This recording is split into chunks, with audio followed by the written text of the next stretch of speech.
Well, what's going on today, guys? Seems like it's been a pretty slow news day. Oh, wait, no, it's been actually a lot crazier than Saturday was. Welcome into the Georgia Show. Jake Rowe, Palmer Toms. I'm Wes Blankenship. Fire off your comments. Appreciate y'all joining us.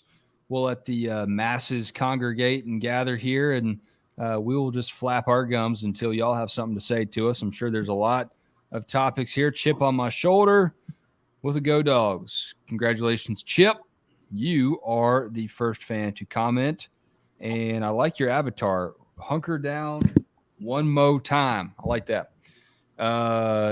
Chip on the shoulder is not the least bit concerned. All right, guys, are you concerned? Are you concerned about anything right now as it pertains to Georgia or the Dogs' rivals? That's the big story in college football right now. Nah, not really. Having a chance to kind of go back and watch a little bit of the game today, just when those three turnover, two turnover games pop up, you tend to struggle.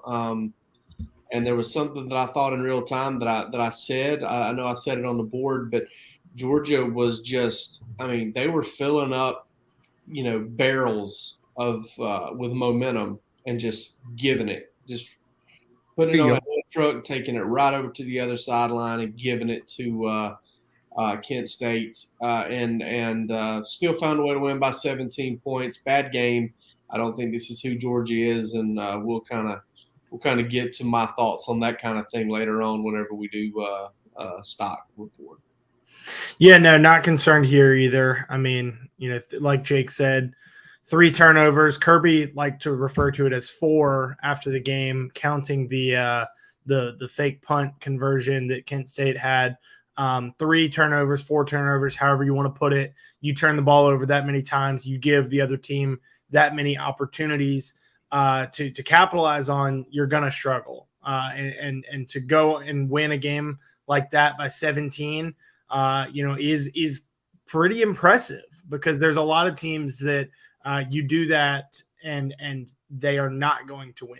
I think this was Kirby told us that this was a good Kent State team. I don't know that we all gave them as much credit as we probably should have, but they had some players on that offense, wide receivers, running backs that are going to that could play, at Georgia. That maybe not be at the major contributors that probably not starters, but they rotate. Right, exactly. They may not be the centerpiece of the offense, but they're definitely a part of it.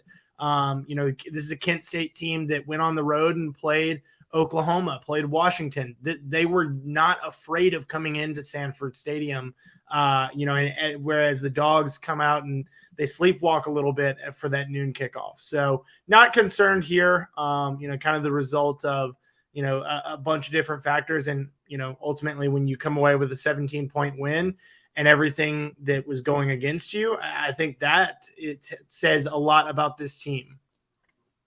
Yeah, I think a few hours has helped Georgia fans not beat up Ladd McConkey so much for the tough day. He was an easy scapegoat in the moment. I think because of the shock factor. I think you're used to seeing Ladd McConkey be so sure-handed, and not only does he drop the punt, muff the punt, turn it over, he had another fumble, and he also had one easy touchdown in his hands in the end zone, and also dropped another touchdown that arguably he could have gone on untouched after catching it yesterday. So a bad day for Ladd, and he still ends up being Georgia's leading receiver. I saw a lot of sentiment on my social media timelines today that, now that the rational Georgia fans have had a few hours to put this one behind us, there was an interesting, encouraging, uplifting angle to this story that Ladd, even though he was the dog in the first half, turns it around second half and puts it together and builds his confidence. And I saw Jake, you mentioned, I believe, earlier today, I want to say, I don't want to put words in your mouth, maybe it was Palmer, that it was a smart choice for Georgia to go back to Ladd and help him get some of that confidence back. No doubt about it. And Kirby Smart's comments afterward are the reason why. Georgia needs Ladd McConkey. They needed Ladd McConkey last year, and they definitely need him even more this year. He's a good football player, man. He's going to return punch. He's going to break a big one at some point. returning punts. I mean, it's a guy that scored a touchdown for you in the SEC championship game when you were trying to, stay in that game. I mean, he's shown that he can do things for you against big time competition. And, you can't really say, well, hey, go out there and do some things poorly and you're done. That's just not the way this game works. At some point, most guys are going to go out there and have a bad game. I mean, I saw Sony Michel, Nick Chubb go out and have bad games. I've seen some of the Brock Bowers hadn't yet, not necessarily from a dropping the football or turning. He's an alien though. He's not human. Yeah, he's from planet Krypton. And, so he's a different cat. But most people are going to have bad days. And Ladd McConkey had one on Saturday. Georgia needs to make sure that he's in the best shape possible to go to Missouri this coming week and not have a bad day. And the best way to do that is to get him involved in the second half. And then, lo and behold, he makes a catch that was probably tougher than any of the catches that he didn't make there in the second half, which was a big thing for him. Here's what Kirby had to say after the game about Ladd. We saw Kirby get in his face mask, really chew him out after that turnover. Kirby hates turnovers more than gluten intolerant people hate bread. But Kirby got in his face mask, let him hear about it. People were wondering, is this part of the reason why Ladd started to spiral? Here's what Kirby said about that interaction and what he saw from Ladd in the game. Ladd when he's having such an uncharacteristic game. Just love you. I was upset with him there. Really, I was more upset after the punt, not the fumble, because the fumbles happened, but the punt was more decision. The fumble was something else. But there's nobody that feels any worse than Ladd, right? And we need Ladd. We're going to go where we need to go. Ladd's a big part of our offense. He's a big weapon for us. Yep. And that hits the nail on the head. Chip on my shoulder, keeping our comments hot. Kirby's happiness during the post-game interview told him everything he needed to know. Ultimately, guys, when you see Georgia show a little bit of, you bring up the Superman reference there, Jake, taking on Kent State. You see Georgia show a little bit of weakness, a little bit of kryptonite. What do you think it ultimately means for this team this season? I don't think it's weakness. I just think it was poor play. And, that comes down to that. Now, you got to try to make sure that doesn't happen again. At least not to that extent, and definitely want to try to make sure it doesn't happen in one of your bigger games that you have left. But all this talk of being exposed, and I don't know, man. I think there are just some folks out there that their way of coping with disappointment is just to, blow it all out of proportion. What was the most outrageous take you saw, either from a Georgia fan or from anybody, about that Georgia got exposed?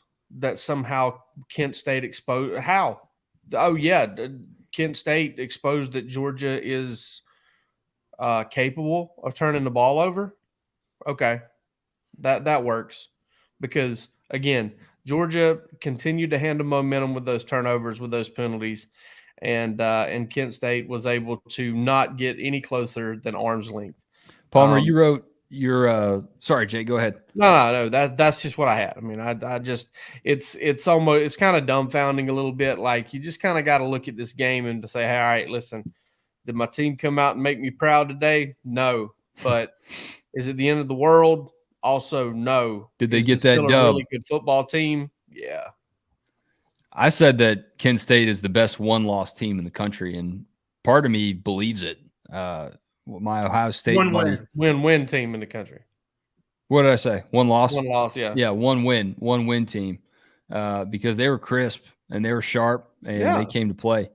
Palmer, you wrote in your weekly Rest and React piece today some thoughts that you had after sitting on it, chilling for a little bit. What was the number one thing that you take away from the game after having some time to marinate? That Georgia didn't execute.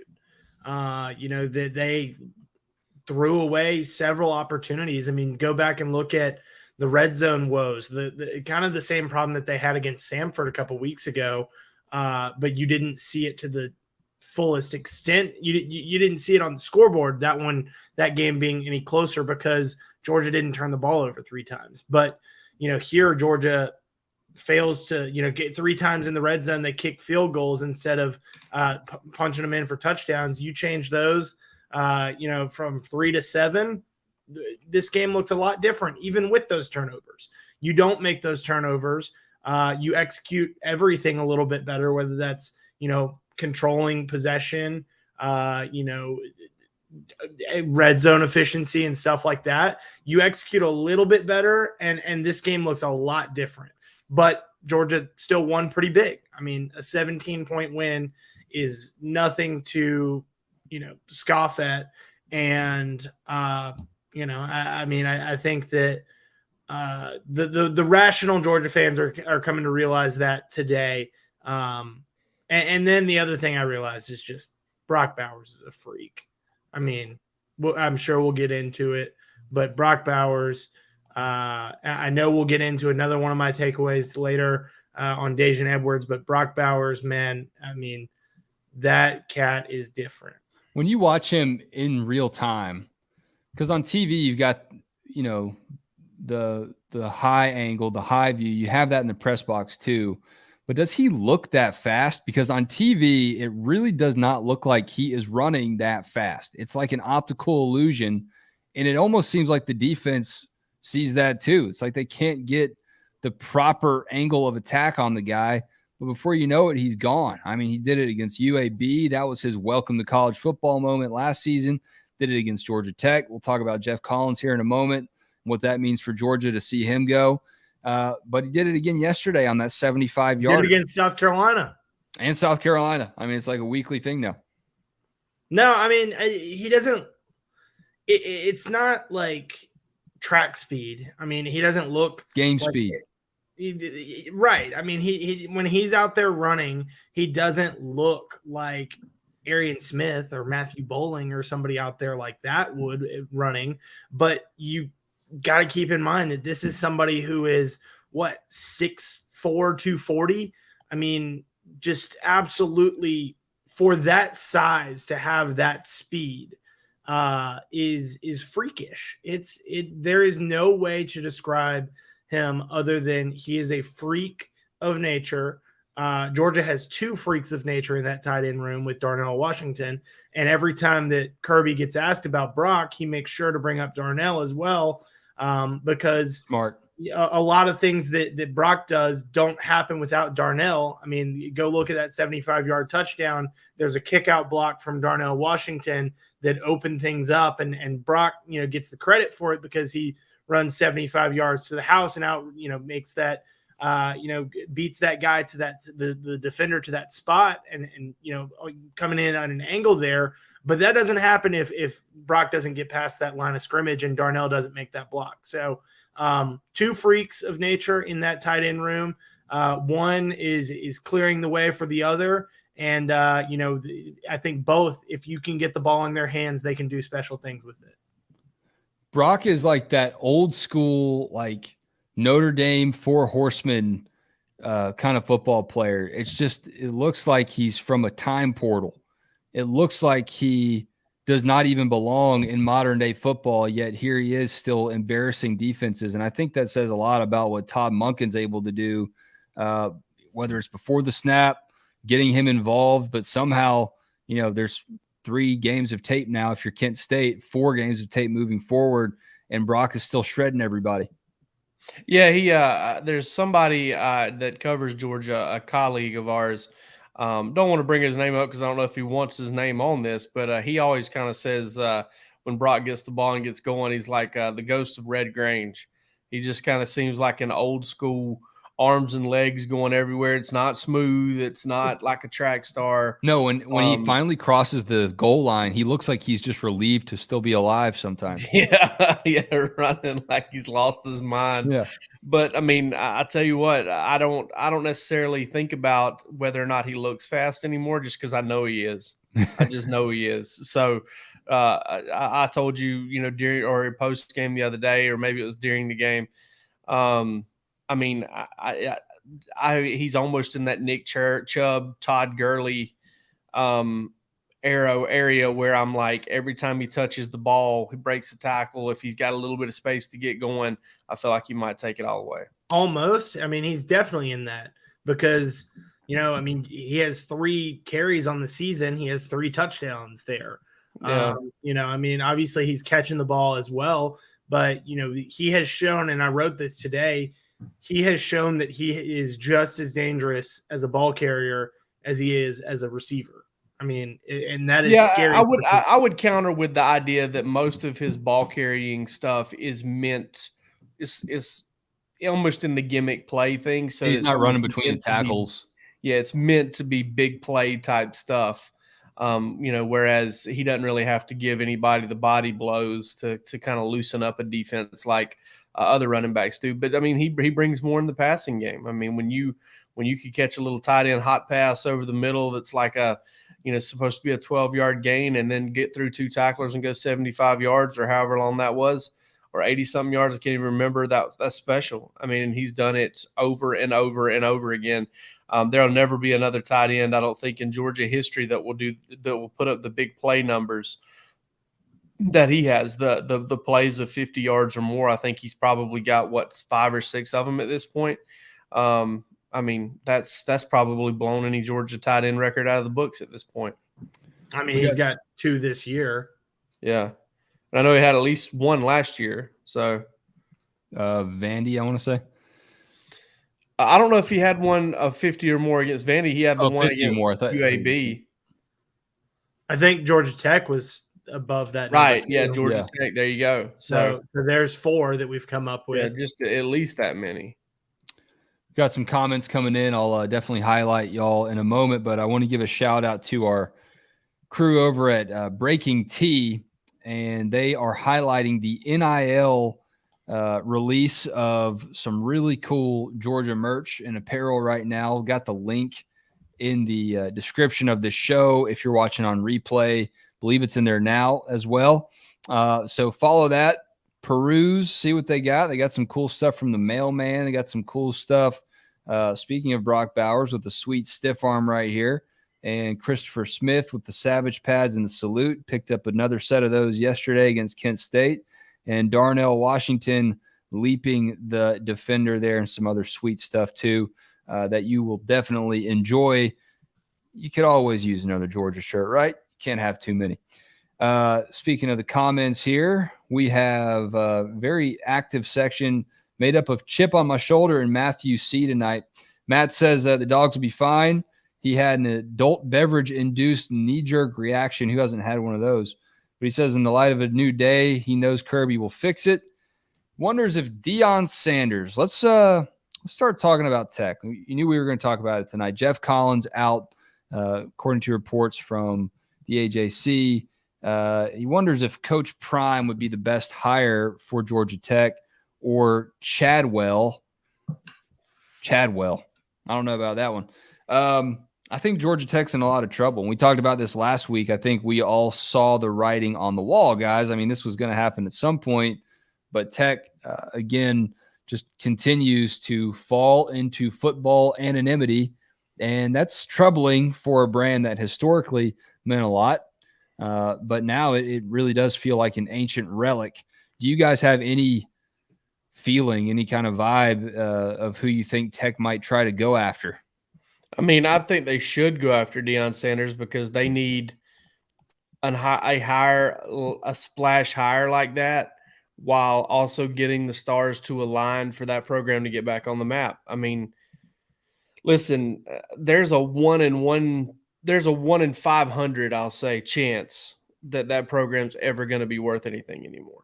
And that's just all there is to it. I mean, that program is in shambles. I don't know that there's anybody out there that would take that job that can fix that job. And that's just where they're at, man. And it's not going to get any easier for them, in the long term. I mean, I envision this being a situation where 30 years down the road, Georgia's back in some sort of,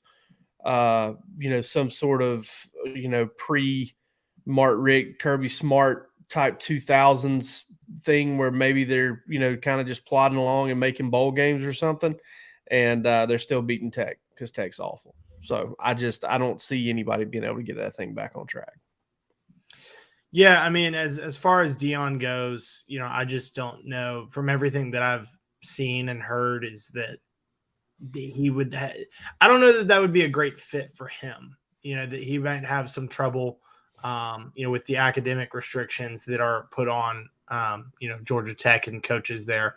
The name that comes to mind for me, and I saw, somebody reporting this today as a potential one, a name that would be considered, and it's got Georgia ties. Todd Monkin was mentioned by CBS Sports, but Dell McGee. His name's mentioned in every list now. It's just kind of the de facto thing. That's kind of what the Todd Monkin mentioned said was, hey, we mentioned him for Arizona State. We're going to mention him here. He developed this quarterback in Stetson Bennett, and he's got this offense going on the right trajectory. But Dell McGee is an interesting one to me because of the connections that he has in this state. He hasn't been a college head coach before. Todd Monkin has.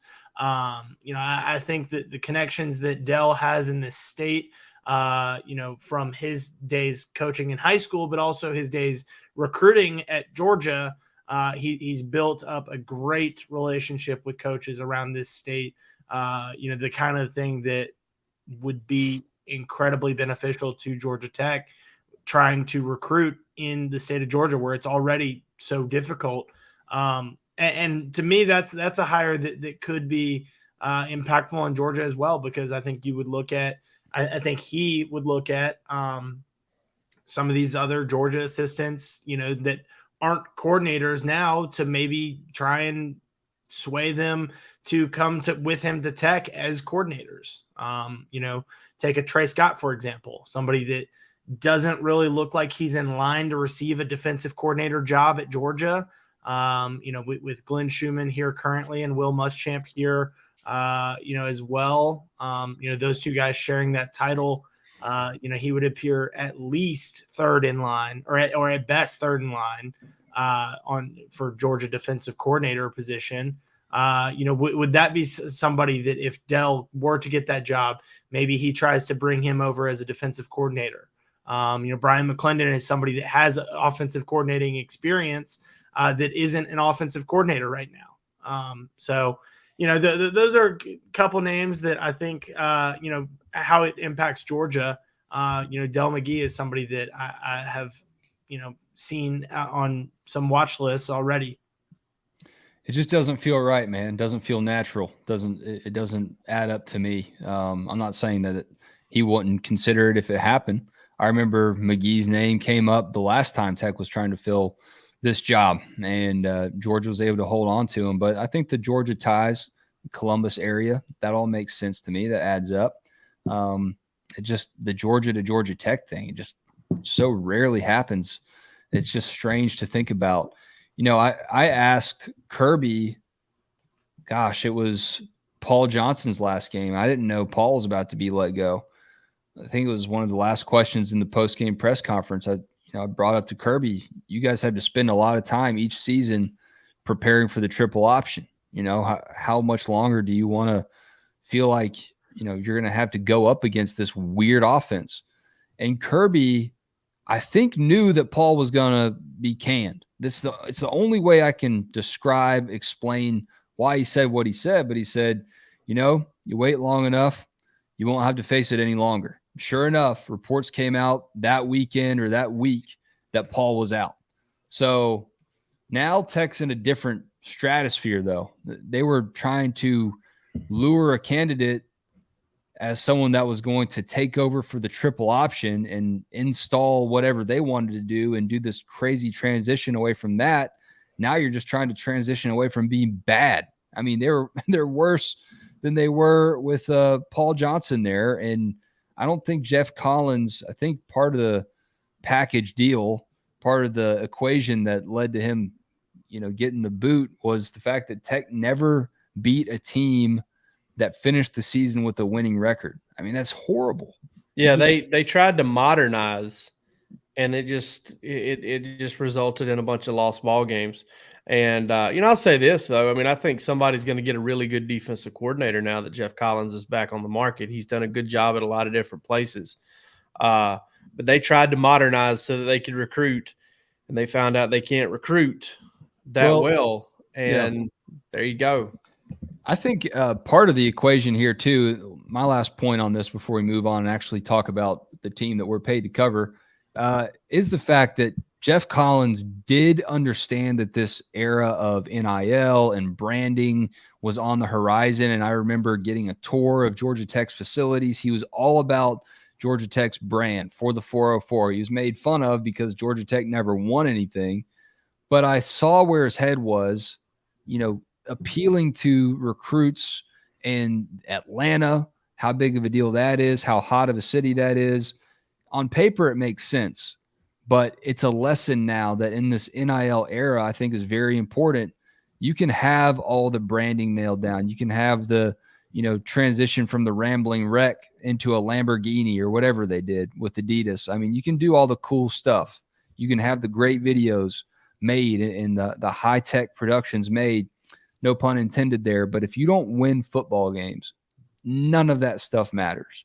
And I think that's a very important lesson moving forward. And whoever comes in, they're going to have to rely on more than just the glitz and glamour of Atlanta, because no one cares if you're not winning ball games. And Wes, I got one more point on that. Atlanta, to a lot of people, and I'm not saying this to everybody because, a mutual friend of ours, Wes, Sam Franco, dude's a proud Atlian, okay? Yep. Like he is a proud Atlantan. And but when you look at how many people actually live and make their domicile in Atlanta proper, and the amount of kids who go to school in Atlanta proper, there are a lot of people that live on the fringes of Atlanta that are not all that fired up about Atlanta. They don't go into Atlanta unless they absolutely have to. It's a crucial city for the United States, but it's just not as awesome and cool as some other big cities are. Mm-hmm. It's just kind of the dynamic. It's the weirdness of it. It's a lot of, and Georgia's had to fight against this, right? I mean, you've had kids like a Calvin Johnson's a bad example because he did go to Georgia Tech, but you've had kids from the Atlanta area, whether it's southwest, southeast, northeast, south, northwest, that have not even wanted to go to Georgia because they're not all that enthused about staying close to where they grew up and going. Yeah, they want the exact opposite. Get me out of here. You've got a bunch of commuters, or a bunch of, not commuters, but you got a bunch of people that are transplants that they grew up in Texas or they grew up in wherever, and then they moved to Georgia and build a family and raise their kids Ohio State fans or Texas fans. Happens all the time. So it's just a very different dynamic than a lot of these places that have homegrown cities that you can just reach in and grab from. It's hard. And listen, we're finding out that, everybody, all right, Miami, Florida State, Texas A&M, Southern Cal, you go to all these big metropolises and everybody's having trouble keeping kids at home now because of the world we live in and the way that they can get out and connect and get things figured out on a way to see the world. So, yeah. I mean, Georgia's benefited from that. Look at Isaiah Wilson. Who would have thought that kid would have ever wanted to be near Athens, Georgia? Yeah, there he went. Palmer, look at him. He could have gone to Vandy or Tennessee, but he said, hell no, I'm going to be a dog. I didn't have the grades to get into Vandy. I don't think anyone on this call did or in the comments. Palmer, look, man, speaking of the Vols, let's start chopping some wood. Let's look around the SEC. Let's look around college football. Before we do that, we invite you to hit subscribe on this YouTube channel, whether you're watching live, watching a replay. We appreciate the commentary, and we do it live. We'll do it live. So come on in. And if you're subscribed, you'll know every time we do one of these things. And still got that $1 for 1 year membership going on over at dogshq.com. These two guys on the screen with me, pumping out premium content. I dabble as well. I put some out there every once in a while. So come check out our expertise, the inside knowledge, the inside recruiting knowledge that we have covering the Dogs. All right, y'all, let's chop some wood. Palmer, you got some stuff internally. I think you're the only one of the three of us that is all Dogs. Is this chopping wood or is this stock? This is dog stocks. This is dog stocks. Let's I got too many segments. That was almost catastrophic with. It's all right. We'll edit it in the somebody almost got hurt. We will. Yeah, I didn't sharpen my axe for this show. What is the dog stock? Are you up or down this week, Palmer? I am up on two dogs in particular, and I could go the direction of stock up on Palmer's players to watch because I had both these guys in there. You But do I'm not- like to accentuate when you're right, and I But don't I'm blame you. not going to do that because the other two players in there did not touch the field on Saturday. But the two that did and the two that impressed me and the two that I am stock up on are Dejan Edwards and Bear Alexander. Now, if you've been listening to our podcast for a while now, but before it was the Georgia show, when it was Dog just walk me talk. with Dog Walk Talk with me and Roos, You were banging the drum. Roos would be in here quickly saying that I'm a Dejan Edwards hater. Was not a noted Dejan Edwards fan last season. Often forgot about him, but you can't forget about him with the way that he played on Saturday. Led Georgia in carries on Saturday. Had 12 carries. The only player in double digits there. Had 73 yards. If it was not for Brock Bowers being an alien running for 75 yards on the second play of the game, Dejan Edwards would have led the team in rushing. So in terms of the running backs, he did lead the team in rushing. Was ahead of Kenny McIntosh, who had 9 for 44. Kendall Milton had 9 for 41. Dejan Edwards is getting stock up on Dejan Edwards. He is going to get more touches. He is really impressing me. And as the Georgia run game has not impressed me all that much this season, again, granted they went over 200 yards and it just doesn't seem all that flashy. Dejan Edwards is a really good, solid running back. Bear Alexander on the defensive side of the football, though, wrote about him today. Encourage you to go check that piece out. Kirby told us during fall camp that Bear Alexander and Kristen Miller, fellow freshman of his, those two guys were going to have to play some snaps for this team early in their college careers. That came true on Saturday as Bear played quite a bit in place of Jalen Carter. Carter played 1 snap in the game at fullback, did not see the field on defense. Bear Alexander was out there in some big situations, and they were testing him, and he stood up to the test. Had 1 tackle, 1 pass breakup, but just to be out there says a lot about what he's done behind the scenes. And Kirby Smart told us after the game, hey, he got to play a lot more because he had his best week of practice this week. And, so stock up on Bear Alexander. Kirby, I've noticed, I don't know if it's more this year than normal, but I've really noticed him highlighting guys in his comments about how well they practice, about liking how well they practice, about what they bring to the practice field. Am I making that up, or have y'all noticed that too? I think he has done that, but I think he's always done that. He's always put a big emphasis on how well you practice. Jake, wouldn't you agree? Yeah, but I see what Wes is talking about. Said it about Pop. About him bringing up more people. I feel like he's made more references to guys having good practices this year than I've heard in years past. I mean, I wouldn't say he's like doubled it or tripled it or anything, but it's up. Anyway, stock up. My stock is up on Bear Alexander and Dejan Edwards. Love it. How about you? By the way, did that picture you put up of Bear Alexander, does that not look like Devontae Wyatt is wearing Jordan Davis's jersey? It does. He looks like Devontae Wyatt in shoulder pads. I had to look like 3 times during warm-ups. I'm like, holy smack, is that Devontae Wyatt? No, it can't be. I don't want to generalize just because he's a big guy, but he is a big dude.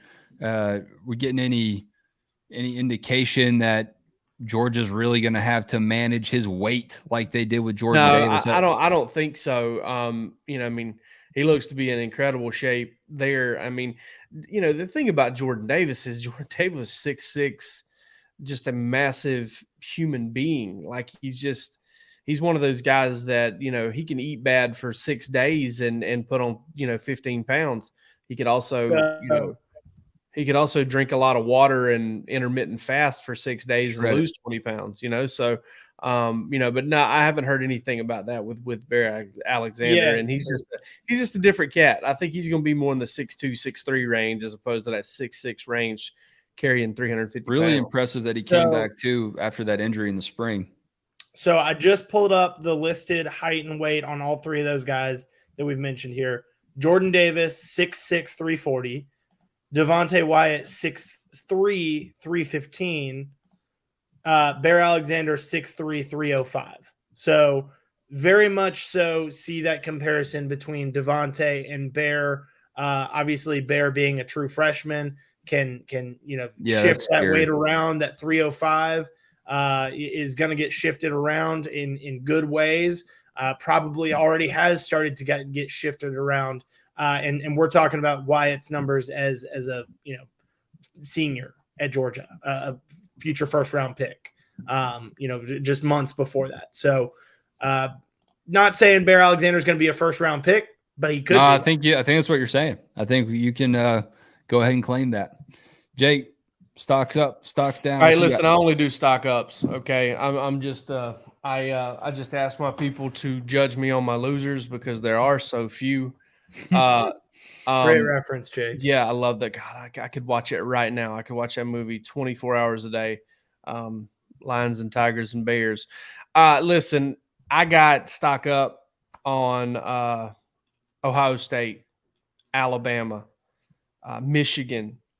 Any team this week that could possibly be brought up in Georgia's tier, stock up, baby, because Georgia struggled. Okay, Georgia didn't look good against Kent State. So all of those teams, by your hot takers out there, all of those teams are going to be better. All of a sudden, Georgia's not what we saw against a ranked Oregon team, not what you saw against South Carolina. Georgia is the recency bias of it all is going to put Georgia as what we saw against Kent State, a team that turned it over 3 times and had 2 horrible penalties at the worst possible time and screwed themselves out of being able to score 50-plus points and kind of blow up a good mid-major team out of the way. I still love calling them mid-majors because it's that whole NCAA tournament thing. But, yeah, man, I mean, come on, Ohio State, Michigan, Alabama, stocks are up. I want to buy them before they go up because I'm going to listen to sports radio this week because I do every week, and I'm going to listen to some podcasts. And those teams are going to get some love because all of a sudden Georgia didn't look like a juggernaut, so it's time to love those teams a little bit more. And that's just kind of the way it is. That's the world we live in. That's what gets rewarded. And congrats to those teams for winning, for the love that they're going to get in week 5 because the number 1 team in the country didn't necessarily look like the number 1 team in the country for a week. Bryce Young looks like he's ready to go film another Dr. Pepper commercial in this photo here. Were you guys surprised that no one got a little more smoke to jump Georgia in the polls this week? I know you don't really care about that, but with that recency bias being noted and Ohio State looking really good, Bama looking really good against Vanderbilt, but I'm not sure that Vanderbilt wouldn't lose to Kent State if we're being honest, if we're playing that game. Were we all a little surprised that Georgia stayed on top? Well, I think Georgia did lose 6 first-place votes.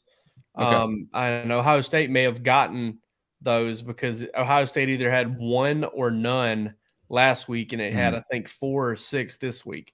So, and I'm talking about the coaches poll. I write the coaches poll. Palmer writes the AP poll. So I don't know what changed there, but as far as the coaches poll goes, I'm not surprised Georgia didn't fall out of that top spot because, I mean, I tend to think most of the people who actually vote on these things, were pretty reasonable. I mean, I was listening to Barrett Sallee and Andy Staples, 2 guys I really appreciate and like. I mean, I really enjoy it when I run into those guys.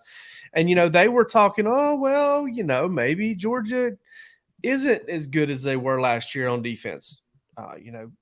Know something, Sherlock, okay? Of course they're not. But that had nothing to do with this game. Yeah, that's just not the – but, at the end of the day, they said, yeah, Georgia's still the number 1 team in the country, which I definitely agree with, and we'll see where they're at until somebody knocks them off. But right now, Georgia's got the most impressive win of the season over a ranked team. AP poll expert here. Georgia down 4 votes there. All 4 of those went to Ohio State. I'm a little bit surprised that they only lost that many for first place votes. I was thinking that we may see, a little bit less. I mean, in the 40s or 30s for Georgia as opposed to 55 like they received this week. But yeah, I mean, I was a little bit surprised that they still were a resounding number one. I thought that they probably would be number one because again, like Jake said, I think most of the people that vote, especially in the AP poll, are pretty reasonable about it because I'm not all too convinced that the coaches poll is actually really voted on by the coaches. The SID poll. Yeah, the SID poll. The SID poll. But I do think that the AP poll is pretty good. And I don't know. I mean, again, maybe all these polls are just if you win, you stay where you are. If you lose, you don't. Yeah, it's what you get to keep up with when you're following the number one team in the country. I do have a note on that though. Look at how good Vegas was at this game, because if Ladd doesn't have the turnovers and the drops, I mean, you're sitting right at that number. It's kind of crazy. It's kind of crazy how dialed in they are. And I think the people that saw the game and do vote on these polls, probably took that into account as well. This game should not have been that close if Georgia's having its A game. I have a stock down because you guys are so Pollyanna on everything else. Stock down on Tigers in the SEC. I know Palmer's going to call me out because LSU looked good, but LSU's still not that good. All right. I mean, that game to start the season is still. Don't say bad things about my family. My family. I will say bad things about Coach Kelly's family because that loss was terrible. But look, even worse than that, the Battle of the Tigers on the Plains. 2 mules fighting over a turnip. The way this game was lost, I don't even want to say the way it was won. There were reports out there that Brian Harsin could have gotten the boot if Auburn lost. I'm surprised they still didn't do it anyway, guys. And this is the next two teams that Georgia's going to play. I mean, you talk about a get-right opportunity. Kirby probably wishes that game in Columbia next week was at noon. I mean, it's going to be, regardless of what Kirby said about how he's glad that the team grew up and it was a moment for the team to grow and face adversity. I know that there is value in that, but some of the sloppiness is going to result in a few extra wind sprints this week, I would imagine. And I think everybody involved is going to be pretty eager to exercise those demons and get right. And Missouri next week is going to be the just the unfortunate beneficiary of a lot of that. And then Auburn, who knows what's going on by the time that Georgia faces Auburn and Brian Harsin and that whole mess. I mean, we saw a surge of Auburn fans this offseason really rally behind Coach Harsin. Hey, almost beat Bama. I mean, there's that at least. We almost beat Bama. But now I think everyone's kind of come back down to earth. This dude doesn't really belong in the SEC. So crazy coaching carousel already starting to turn. Seems like it happens every season a little bit earlier now. And you've got two big rivals for Georgia, if you want to call them rivals. Tech at least has been somewhat more competitive against the Dogs than Auburn has as of late. Georgia's just dominating Auburn. Who knows what the future holds for those two programs? Maybe they're competing or trying to go after some of the same candidates whenever, if and when Harsin is out the door. But these are two teams in the SEC right now that I don't believe are playing SEC caliber, SEC quality football in the way that we're traditionally known to experience it. So eyes on that one. And I think Georgia's got a couple good opponents coming up for Georgia's sake anyway. Well, and add in Vanderbilt while you're at it, who lost. Yeah. By I've already beat up on Vanderbilt a little too much. About 50, whatever. Low hanging fruit at this point. Hey, Wes, you mentioned Vegas, and I think that's a perfect segue into an update on how we did this weekend. Yeah, how did we do? Staff pick 'em. Congratulations, the three of us are tied for first place for this week. What else is new? Going 1-4. Jake, I mean, there's only one other person. So Combined between the four of us, we went 3-17. Dang. I've got to check my own picks because I just have to make sure that Palmer is giving me my due. We need to do a recount here. Did Arkansas not cover? Did That they lose kick- by 2 or 2.5? They They lost, lost by 3. 2. They definitely didn't lose by 2.5. Okay. Then they didn't lose by 2.5. I thought they lost by 3. No, then we all won that one. So we So went. still, All of us went 2-3, and Roos went 1-4. You know, I don't want to get out of here without talking about Florida and Tennessee, and that was one that we picked, and that was the one that I really lasered in on. And I don't know if Napier just isn't ready for the moment. I'm not banging up on him if he isn't. He's first year head coach in the SEC, but Nealon really knocked him off his block a little bit there, one way or another. They got between his ears, man. I tell you what, though, I had 2 takeaways from that game. One, Tennessee's offense is great. Josh Heupel did a really good job. Even without Tillman, they were able to kind of gash Florida. Tennessee's defense kind of sucks. Okay. And listen, Anthony Richardson was terrible. Had more tackles and touchdown throws going into the game. Going into that game.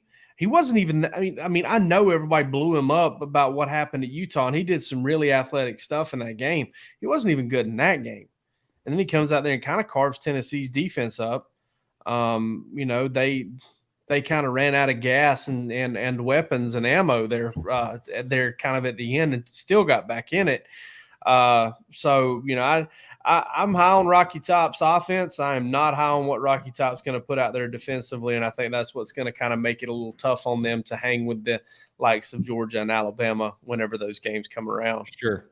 And by the time Georgia plays them later on in the year, I mean, you have gone through a lot of SEC physicality too, which is in Georgia's favor. Tennessee's schedule from this past Saturday to playing Florida until they play Georgia, they play, and it's not in this exact order, but they had Florida, they go to LSU, they host Alabama, they go to Kentucky, and they have UT Martin in there as well.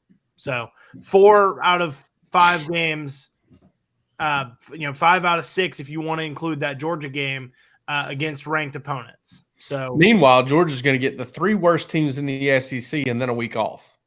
So Tennessee has a bye in there as well, but yes. Georgia's schedule definitely a topic of conversation this week that is way too complex to break down in one episode here. But go check out what Josh Brooks and Jerry Moorhead said on it Friday. I hear the fans' frustration, and both of the Jays did address it. It is what it is, man. But Georgia's got to find a way to continue to look really good, because if there's anything that the CFP is going to hold against you, if there's ever anything between you and another team when it comes to getting in before this thing launches to 12 teams, it's how good was your schedule? How tough was it? And right now that is not something working in Georgia's favor.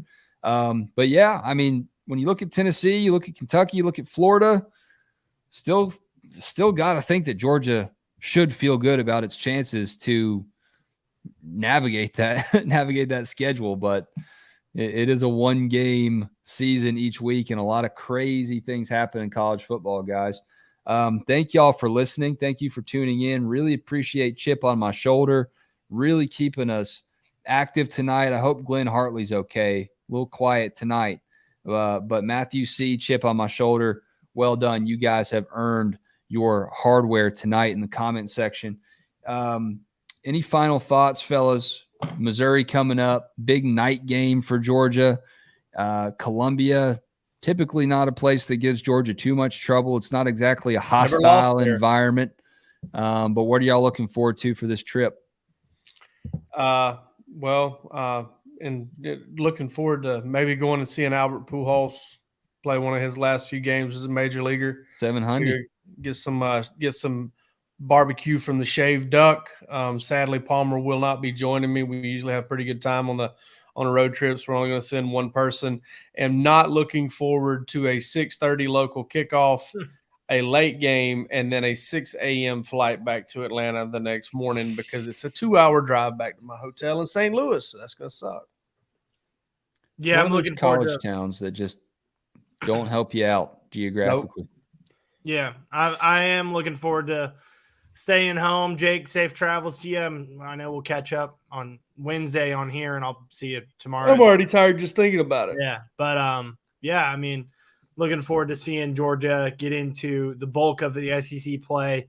Playing 7 straight conference games between now and the time that they take on Georgia Tech. So, Good deal, guys. Great work as always.